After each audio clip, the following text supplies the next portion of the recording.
I'm Christina Havens from St. Catherine's Church. I'm very sorry that I'm not here in person to do this project with you, but this is the next best thing. So hopefully the stockings were all delivered to you. These are the stockings. And then I have a bag right here of other things that I've included that I will explain to you what I put in the bag, and I will explain to you how I decorate these stockings. So I cut these stencils out of cardboard. I cut a that's not a snowman. I cut a Christmas tree and I cut a snowman. I'm also going to include a little photograph of other stockings that you can make. You can make a reindeer head and you can make a penguin. And the snowman you will see is the inside of the penguin. But you can make any stencil you want just by drawing it on a piece of paper and cutting it out. So the way my stencils are made is that they are good for half of the felt. So if you turn the felt horizontally and you fold it in half, you can put that stencil down onto the felt like so and trace it with a Sharpie pen.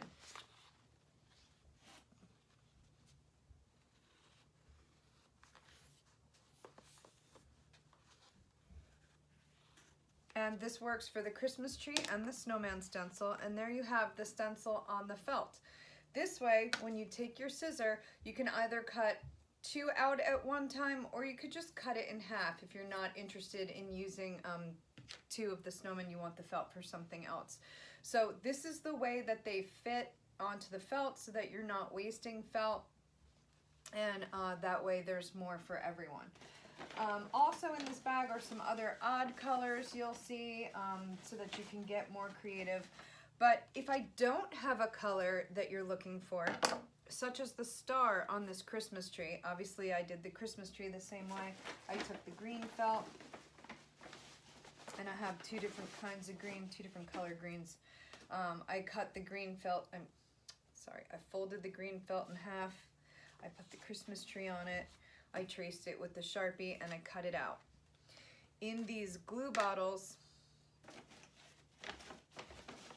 that I have included here, I've given you these little squeeze bottles full of glue. These are all full of glue. I like to put glue on a paper plate, or I use a tray. I like to glue with a little brush, and I did throw two brushes in there for anyone who wants to glue with a brush. Just make sure you clean it, and you can use the brush always. I don't like to glue with my fingers because I'm always applying stuff, and then if I have glue on my hands, I can't really continue to work unless I'm washing my hands constantly. So the other thing I do, and I'm an art teacher and I'm always telling my students, don't waste anything. Don't waste anything. Nothing is waste. So when I cut away at something, I always save the little pieces because you never know what you're going to need little pieces for. I actually cut little circles out of some of these like leftover pieces, and I put some snow on. I'll still dot more snow with the fabric paint, but I just thought a couple of large dots looked really cute. But I don't have any yellow felt to make the star on the top of the tree, which is completely fine because I can trace a star. Again, I put the star stencil on the white felt and I trace it.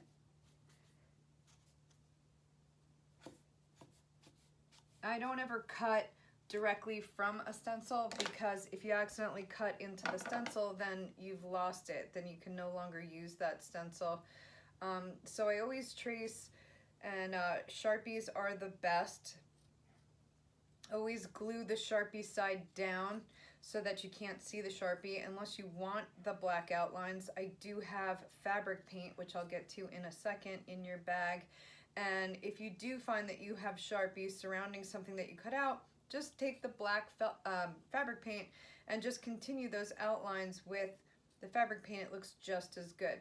So I didn't have a yellow star for my tree, so I cut out a white star. I put the paintbrushes in your bag, so I didn't have one for myself, and then I put a little glue on the back of the star. I glue it onto the tree like I did by gluing the tree on, And now all I have to do to make the star yellow is take the fabric paint from the paints that I've put in the bag, and then I just color the star yellow with the fabric paint.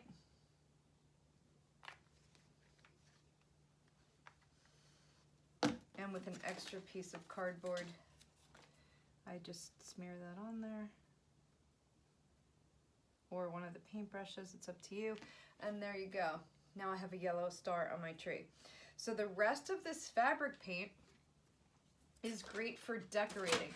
And there's many ways that you can do it. You can apply it in dots. So say you wanted to make a strand of lights across the tree. You would just put little dots onto the fabric to make the strands.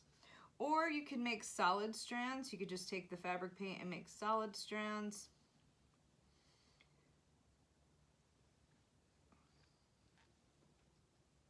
And then you could take the other colors and put Christmas lights on. So you can do solid strands with the fabric paint to make the garland. And then you could take the different colors and you could make it look like Christmas lights.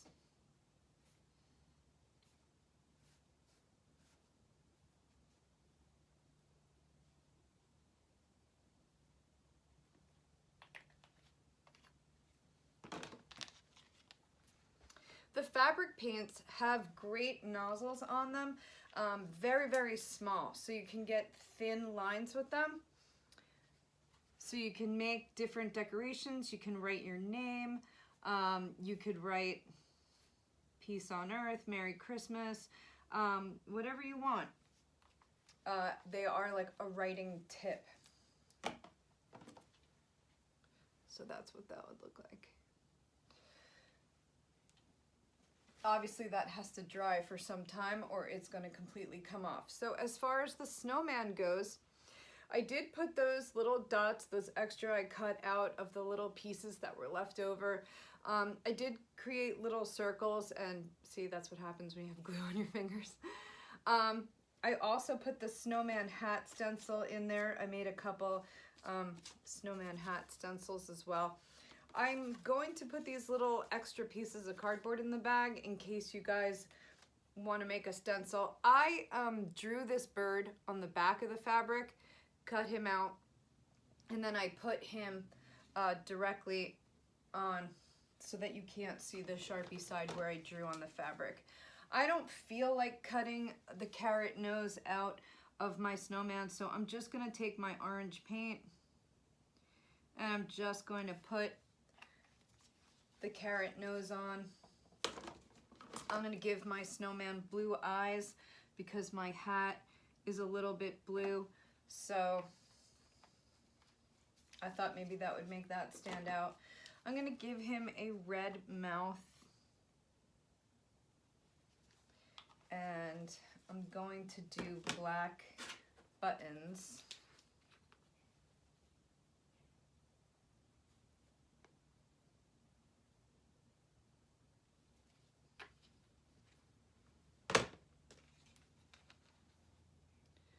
You can also get very creative. You can do green ivy. Oops. So this is the puffy paint, which I gave you guys some puffy paint too. I'm sorry, I said ivy. I meant holly. The holly leaves with the berries you could put on his hat.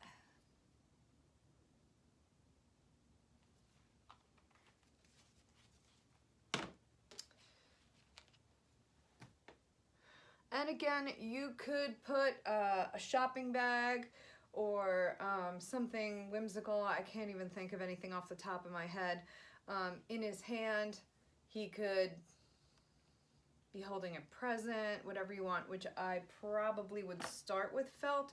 I probably would put a green box on there first and then paint the ribbon on it. You don't want to paint very large areas. You want to use the paint more for details and the felt more for large areas. So again, I really wish I could be doing this project with you, but I know we'll be together soon. I cannot wait to see the beautiful creations that you all come up with. In this bag, I have felt, I have stencils, I have a pack of scissors. I think there's 4 in this pack. I have fabric paints, glue. What else do I have in here? And I have the puffy paint, and I have the regular paint that I just showed you. The puffy paint kind of takes a minute to dry raised. It looks really, really great, but give it the proper amount of drying time. Same with the Elmer's glue that's in the little glue bottles that I gave you. I only have these like gallon jugs of glue, which is why I transferred them into the little bottles. But this is polyester, which is a very slick surface, and I'm sure the felt has lots of polyester in it too. In order for these two things to stick together and be permanent, you need to really let them dry. You really need to like sit them down and let them dry. But don't over glue. Don't put like a ton of glue on it, because it will make the felt hard. Like you'll actually see the glue through the felt if you get really, really sloppy with the glue. So just a thin layer. I like to use a brush. I did put 2 brushes in the bag, and always put your name at the top. I'm going to include these 2 samples in your bag. So if you want to gift these 2 samples to someone who couldn't be with you because for whatever reason was their day off or whatever, you could just add their names in the white area. I didn't want to write anything, but like I said, these have a really great writing tip, and you can write your name in these areas. If you want to make sure your name will fit, I always put a piece of paper like underneath and sort of practice my lettering. I keep that piece of paper there with the lettering underneath, so I make sure that my scale is correct. And can you tell I teach high school kids art? Because I always have a way to figure all these things out. Enjoy your project, and Merry Christmas, and God bless you all.